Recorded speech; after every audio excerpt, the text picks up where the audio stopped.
Hey George here. Today I'm going to show you how to make papas con chorizo, which means potatoes with this mix of spices and innards of the pig. It's a classic Mexican dish. The first thing we're going to need is 2 chopped up potatoes, a quarter of a sausage. That's the right there. That's what's going to give it the flavor. Chorizo. That's the name of the sausage, chorizo. And 1 pepper. First, we're gonna warm up the pan. Make sure it's nice and warm. And we're gonna use cooking oil. You can use any cooking oil. I'm using canola oil, but you're just gonna put some enough oil to for the potatoes. If you see that it needs more oil, where you're gonna add more oil to it. But right now, you just kind of just want to coat it. And we're gonna add our potatoes. These have to be diced. It's 2 potatoes. It's not that much potatoes. So once it starts to heat up, once that cooking oil starts to heat up, we constantly have to keep turning our potatoes. We don't want them to burn. And I forgot to mention this, but you should have the burner on high heat, as high as your burner allows. You're just gonna keep stirring the potatoes. While those potatoes are cooking, we're gonna chop up our habanero pepper. That's the secret ingredient that my family uses, that I use. We're gonna cut it up. It's the habanero pepper. It gives it it really gives it a kick to that flavor. And we're just gonna cut it up into little pieces. And these peppers, they're really spicy. So, and you don't want to touch anything once you use them, because they even burn. They burn your fingertips. So I suggest you wear a glove if you're gonna do this recipe.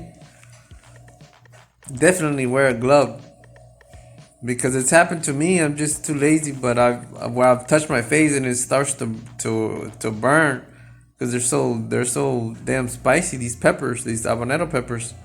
Sometimes you get some habanero peppers that aren't spicy at all, and it kind of ruins the food if you really like spicy food. Now we're going back to the potatoes, and we're gonna keep stirring the potatoes, because we don't want them to get too crunchy. We don't want them to get crunchy or get burned up. We want them to be soft. We're just gonna keep stirring. The chorizo that I bought, the one I had never used this brand before. It's called Kir, and I was disappointed when I made these potatoes with that chorizo, because the only good thing about that brand is the smell, really. And I had never tried that brand before, and I tried it, and it just wasn't any good, to tell you the truth. And they actually have their comments deactivated on their YouTube page, probably because people say bad things about their products. But I was expecting better things from the brand. I mean, really, how hard is it to make a chorizo? It's real simple. But I was disappointed with that brand. You can see here now that it's cooking. The potatoes are getting cooked. Now we're gonna add 3 pinches of salt. 3 pinches of salt. That's 1, 2. And you gotta be careful with the salt, because you can't add too much salt, because you can never take away the saltiness if you use too much, and you ruin your meal.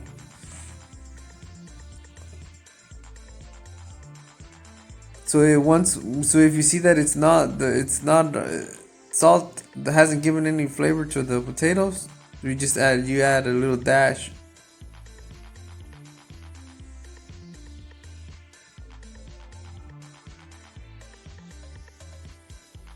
Now the camera stopped working here. I don't know what happened, really.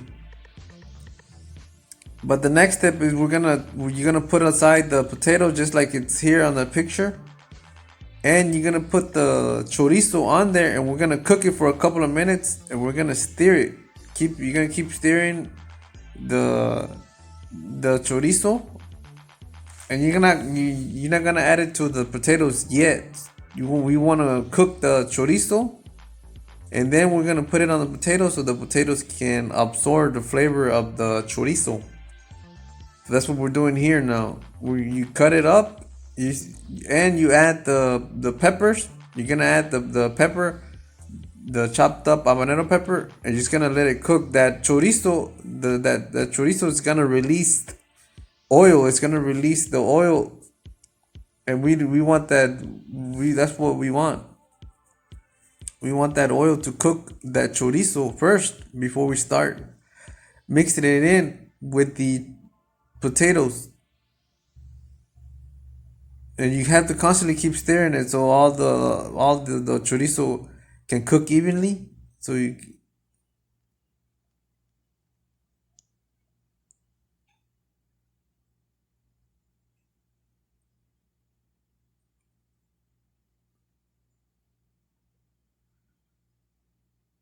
and you're probably gonna stir it for like about, I'll probably say about 3 minutes. It really depends on the brand of chorizo, and if you where'd you have the chorizo, if how long you let the chorizo thaw out from being inside the refrigerator.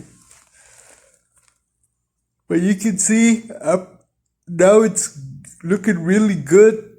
We're still not done yet because the potatoes haven't cooked all the way.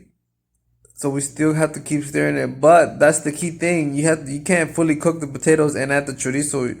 You have to wait until they're like about 90% done. And then you add the chorizo. So don't let the cook if you can't let the potatoes cook all the way through and then add the chorizo. And that's just not the way the recipe's made. You have to wait until the like probably say like 5-8 minutes before the potatoes are gonna be cooked. And you could tell if the potatoes are halfway cooked, add the chorizo.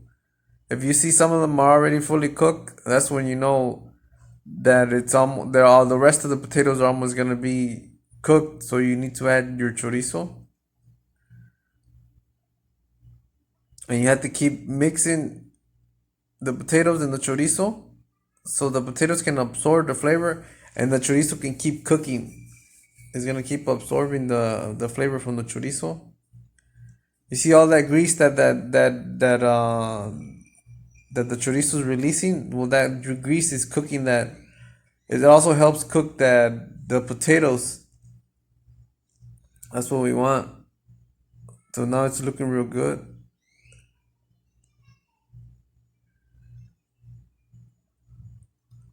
Okay, and there's the final product. There's the final result. The chorizo with con papas. It's really good. It's simple to make, and it was great.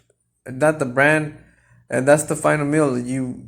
I added some refried beans, and I'm gonna eat them with homemade tortillas and a slice of lemon. If you like the video, give a like, please.